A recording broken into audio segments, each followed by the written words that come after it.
Hello दोस्तों, स्वागत है आपका। देखो, आज का जो वीडियो है ये काफ़ी ज़्यादा इम्पोर्टेंट है। मुझे 2 महीना 3 महीना पहले पता चला था इस पोस्ट के बारे में। तो मुझे काफ़ी ज़्यादा इंटरेस्ट आया था इस पोस्ट में और मैं आप लोगों के साथ इसकी सैलरी स्लिप डिस्कस करूंगा। थंबनेल में जैसा आपने देखा कि इसमें 48,000 प्लस मैंने लिखा हुआ है। ये एक्चुअली में और भी ज़्यादा हो सकता है, लेकिन जैसे जो मैं अभी सैलरी स्लिप दिखाऊंगा इसी में आपको मैं 50K प्लस दिखा दूंगा, जिसमें कि HRA भी ऐड नहीं है। फिर भी 50K प्लस बन रही है सैलरी। तो मैंने 48,000 इसीलिए लिखा ताकि मिसलीडिंग भी ना हो और आपको सारी चीज़ पता भी चले। ये जो सैलरी स्लिप है इसमें एक इंक्रीमेंट लग चुका है, मतलब आप ये पोस्ट को अगर ज्वाइन करोगे तो लेवल 1 में आपकी ज्वाइनिंग होती है, जिसका बेसिक पे होता है 18,000 रुपये। लेकिन इसमें क्या हुआ है, एक इंक्रीमेंट लग चुका है, तो अभी जो इनका बेसिक पे हो गया वो 18,500 हो गया, जिसके हिसाब से जो सैलरी बन रही है वो 50K प्लस बन रही है। लेकिन अगर आप इसको ज्वाइन करते हैं 1800 पे तो भी मिनिमम जो आपका बन जाएगा लगभग 48K बन जाएगा। तो ये मैंने थंबनेल पे लिखा था। अब ये मैं आपको सैलरी के हिसाब से एकदम मतलब मस्त पोस्ट है। इसके बारे में जैसे देखो, मुझे जहाँ तक जानकारी थी मुझे लगता था कि सिर्फ जो ट्रैक मेंटेनर की पोस्ट होती उसमें जो हार्डशिप अलाउंस मिलता है या सिक्योरिटी अलाउंस टाइप का हार्डशिप अलाउंस एक्चुअली वो 30% मिलता है, तो उसके हिसाब से मुझे लगता है सबसे ज़्यादा सैलरी उसी में बनती होगी। लेकिन जब इस पोस्ट के बारे में पता चला तो तब से मैं सोच रहा था कि इसकी डिटेल जब मेरे पास आ जाएगी तो मैं आप लोगों के साथ शेयर करूंगा। जेन्युइन इन्फॉर्मेशन आपको देने की मैं हमेशा कोशिश करता हूँ, फिर भी कुछ गलती की गुंजाइश हमेशा रहती है। तो अगर आपको कुछ पता चले तो मुझे कमेंट सेक्शन में जरूर बताना। और देखो, एक और चीज़ बताता हूँ, वीडियो बनाते समय क्या होता है कई सारी चीज़ें बतानी रहती है तो कुछ चीज़ें छूट भी जाती है। तो कमेंट देखते रहना, उसमें मैं अगर कुछ होगा तो आपको एक्स्ट्रा बता दूंगा। तो देखो, ये पोस्ट जो है ये लेवल 1 की पोस्ट होती है, जिसमें असिस्टेंट ट्रैक मशीन इस पोस्ट को बोलते हैं। रेलवे में देखो, ट्रैक के मेंटेनेंस के लिए क्या होता है, लगभग 17 से 20 प्रकार की अलग अलग मशीन होती है, जिसमें स्टाफ जो होता है वो उस मशीन के साथ ही रहता है। देखो, मशीन होती है, मशीन के साथ एक अलग से ट्रेन का कोच होता है। अभी जो मॉडर्न कोच आए हैं उसमें तो बहुत सारी फैसिलिटी मिल गई है, लेकिन पुराने भी कोच है तो उसमें भी सारी आपके सोने की सारी व्यवस्था होती है। तो वहीं पे आपको रहना पड़ता है एक्चुअली मशीन पे। इसीलिए इसमें क्या होता है, 21 दिन का वर्क और बाकी फिर रेस्ट होता है और फिर से आपकी ड्यूटी स्टार्ट होती है। तो ये जो 21 दिन आप मशीन पे ही रहते हो ना, 21 डेज, देखो 21 डेज जो मशीन पे रहते हो आप, इसका आपको बहुत फायदा मिलता है। इसका फायदा कैसे मिलता है कि इसके बाद की जो छुट्टी आपको मिलती है 7 8 10 दिन की, वो लगातार छुट्टी मिलती है।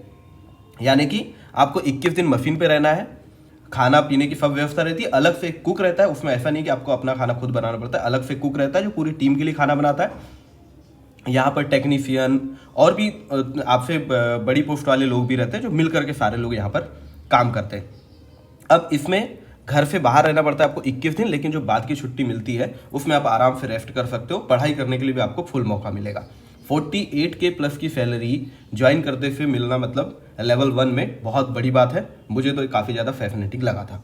तो ये इंजीनियरिंग डिपार्टमेंट की पोस्ट है असिस्टेंट ट्रैक मशीन की। इसमें अगर आगे बढ़ो तो इसमें देखो, इन्होंने 3 मई को ज्वाइन किया था, तो अभी जब 1 जनवरी आया तो इनका एक इंक्रीमेंट लग के बेसिक पे 18,500 हो गया, जो कहाँ से आया 18,000 रुपये से। जो पहले क्या होता है 18,000 होता है, ये भी 18,500 हो गया। अगला इंक्रीमेंट इनका 2025 में लग जाएगा। तो चलो सैलरी की डिटेल्स मैं आपको दिखा देता हूँ।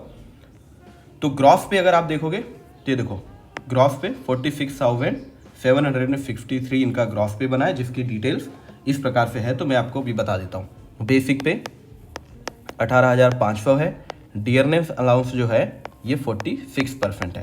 अभी जनवरी के बाद से ये 50% हो जाएगा। जब घोषणा हो जाएगी तो ये भी आपको एरियर के रूप में मिलेगा। जो अमाउंट रुका अमाउंट बाद में मिलता है वो एरियर के रूप में मिलता है। तो 18,500 रुपये बेसिक पे। डीए जो 46% है वो 8,510 मिल गया। ट्रांसपोर्ट अलाउंस जो है 1971 मिला।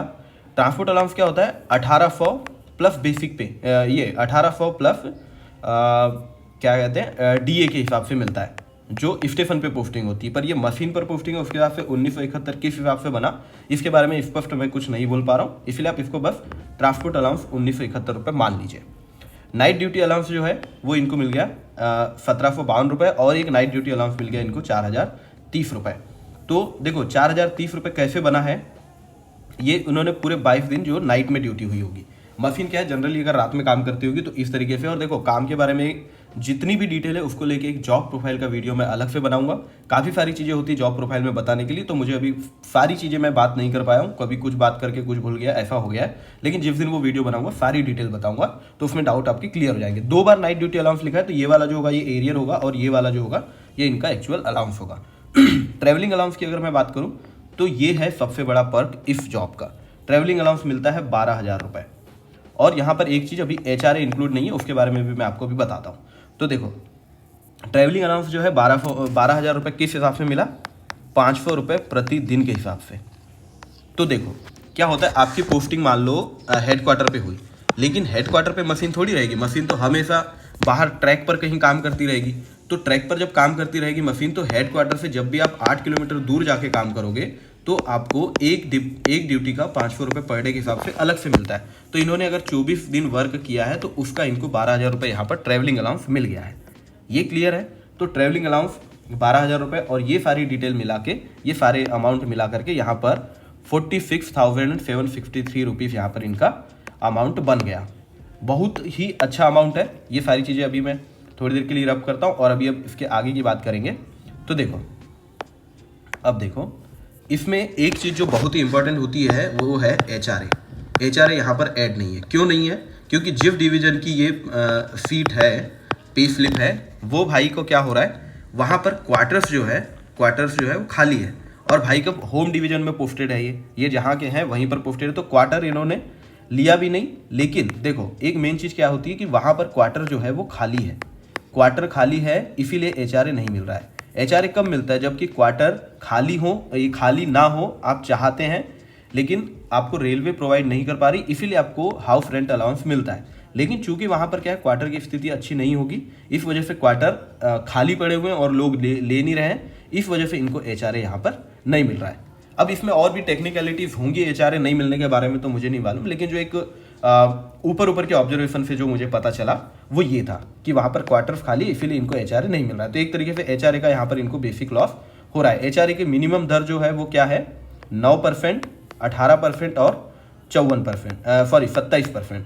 तो ये 18% वाले स्लैब में है, लेकिन इनको 18% ऑफ बेसिक पे, लेकिन इनको वो HRA नहीं मिल रहा। तो यहाँ पर HRA को फिर भी नहीं जोड़े, फिर भी 46,763 रुपीज़ इनकी सैलरी ग्रॉस बन रही है। अब जो कट होती है वो मैं आपको दिखाऊं तो रेलवे एम्प्लॉय की इंश्योरेंस स्कीम में 30 रुपये कटे, ये है 10% ऑफ बेसिक पे प्लस DA का। न्यू पेंशन स्कीम के लिए 2701 रुपये, जो प्रोफेशनल टैक्स महाराष्ट्र 200 रुपये, और ये अपना अमाउंट खुद कटवा रहे हैं। किसके लिए? एक जो रेलवे की बैंक होती है उस तरीके से कुछ होगा, तो उसमें ये 800 रुपये कटा रहे हैं। तो इनको जो नेट पे मिला है ये है 43,032 रुपये। लेकिन अब आप बोलोगे कि मैंने 50,000 या 48,000 प्लस क्यों लिखा?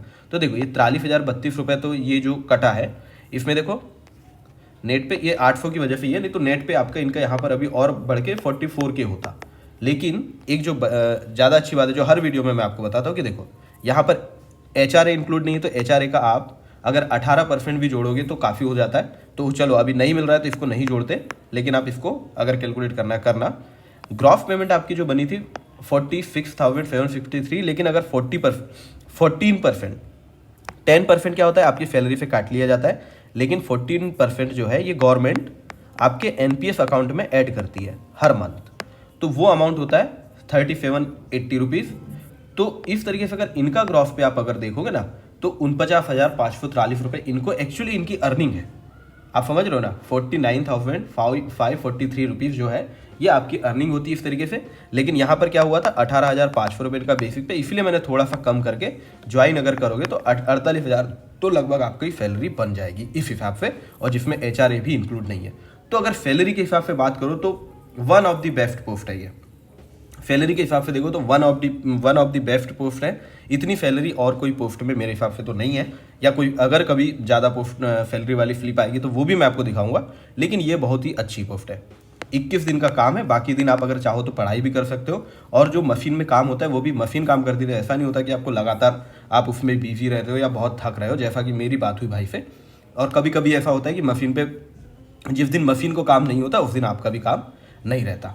तो ये था सैलरी स्लिप, ये मैं सारी डिटेल्स आपको देना चाहता था। देने के बाद ये इन्फॉर्मेशन देने के बाद मुझे तो काफ़ी सेटिस्फेक्शन मिल रहा है। अगर आपको इसमें कुछ चीज़ें ऐड करनी है, कुछ लग रहा है कि मैंने बताने में गलत किया है, तो कमेंट में मुझे बताना, करेक्ट करेंगे, ठीक है। Thank you very much, all the best और बढ़िया तैयारी करो।